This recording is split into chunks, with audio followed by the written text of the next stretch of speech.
2024 में चुनाव होना है, प्रधानमंत्री के रूप में आप किनको देखना चाहेंगे, राहुल गांधी या नीतीश कुमार? हम लोग किन्हीं को देखना नहीं चाहेंगे, हम लोग प्रेरक हैं।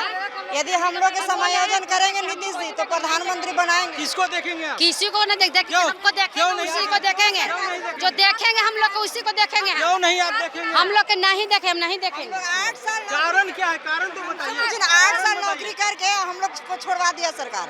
हम लोग साक्षर भारत मिशन के अंतर्गत काम करते थे। हम लोग को 2011 से लेकर 2018 तक हम लोग को काम कराया सरकार। आज हम लोग बेरोजगार हैं। यदि सरकार हम लोग को फिर से समायोजन आज आप लोग किस लिए आए थे? हम लोग को बुलाया गया था। कौन बुलाया था? नीतीश जी बुलवाए थे। क्या बोले थे? नीतीश जी बुलवाए थे कि आप लोग हमारे रैली में आइए, आप लोग को समायोजन किया जाएगा। लेकिन नीतीश जी हम लोग के बारे में एक शब्द भी नहीं बोले, इसलिए हम लोग अपना जा रहे हैं। क्या लगता है 2024 में प्रधानमंत्री बनेंगे? हम लोग वोट को बहिष्कार करेंगे। यदि हम लोग को समायोजन सरकार करेगी तो हम लोग वोट देंगे, चाहे जो हो। तब देंगे, नहीं और नहीं तो नहीं देंगे। हम लोग वोट बहिष्कार करेंगे। हम लोग आए थे और आने के बाद हम लोगों का कहीं नाम नहीं हुआ और उसके बाद वहाँ पे आंगनबाड़ी का नाम उछाल दिया गया। आज भी हम लोग 75 से 80% की तादाद में आए हुए हैं, मगर हम लोगों का नाम कहीं नहीं है। जैसे प्रेरक को सरकार मार दी है और आने के बाद सारे लोग तालीमी मरकज, टोला सेवक और सब लोग अपनी क्या बोलते हैं जातिवाद की रोटी सेक रहे हैं। यहाँ पे नेपाल से आए हैं।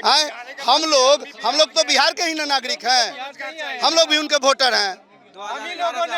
2011 से हम लोग कार्यरत थे 2018 तक। 18 में सरकार हमको हटा दिया और हटाने के बाद अभी सरकार हम लोगों को मैंने समझ रही कि हम लोग बिहार के निवासी ही नहीं हैं।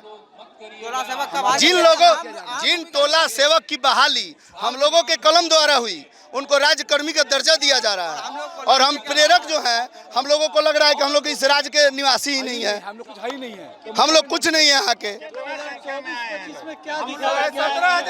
हम लोग तो 2024-25 से मतलब नहीं है।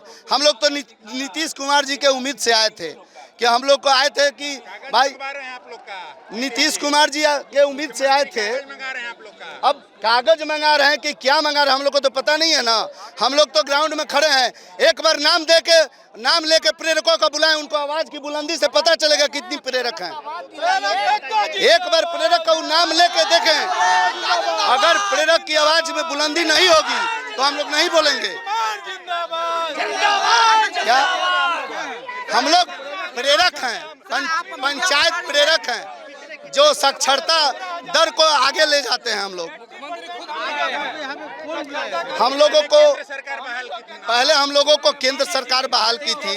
केंद्र सरकार और राज्य सरकार के मतलब आवंटन के द्वारा हम लोगों को राशन मतलब हम लोग का पेमेंट मिलता था और केंद्र सरकार और राज्य सरकार दोनों का कार्य करते थे। हम लोग एक बैग हम लोग को केंद्र सरकार हटा दी।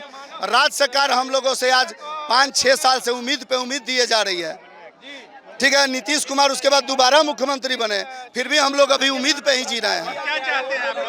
हम लोगों को भी राज्य सरकार का हम लोग का समायोजन किया जाए, हम लोग का समायोजन किया जाए। हम लोग को इसलिए बुलाया है लोग, क्या नाम है, और रत्नेश सदा जी बुलाए हैं। हाँ, मंत्री हैं। उनके आह्वान पर हम लोग आए।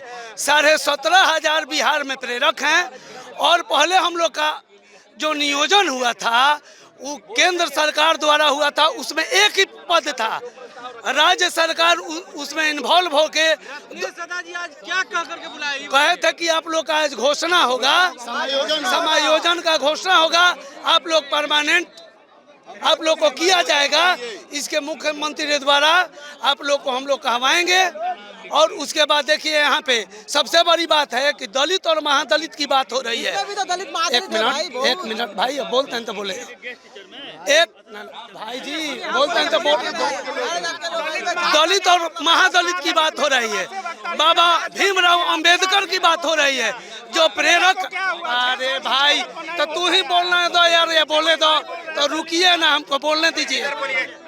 सबसे बड़ी बात है कि दलित और महादलित की बात हो रही है, बाबा भीमराव अंबेडकर की बात हो रही है और प्रेरक में सभी जाति सभी धर्म के लोग हैं।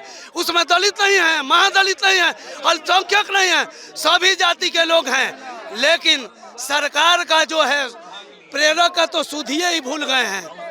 तो हम लोग यही आंदोलन होगा, चुनाव में विरोध होगा, बहिष्कार होगा। कैसे बना देंगे? हम लोग भूखे मरेंगे, आपको प्रधानमंत्री बना देंगे।